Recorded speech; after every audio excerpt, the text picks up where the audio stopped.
Mahuluku wa dahari walisema kuwa mwenye ngoa njema hakunenei mabaya, anapambana siku moja naye kuwa kama wewe ama zaidi yako.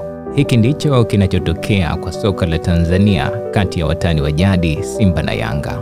Simba Sport Club na Yanga Sport Club wote wamewahi kutoa mataji 4 mfululizo, lakini Yanga sasa ndio klabu ya kwanza kufanya hivyo mara 3 katika historia ya Ligi Kuu Tanzania Bara, ikiwa na mfululizo wa mara 3 mwaka 1968, 1969 na 1970 na mara 3 kwa mwaka 2012-13 hadi mwaka 2014-15 na mara 4 mfululizo sasa mwaka 2021-22 hadi 2024-25.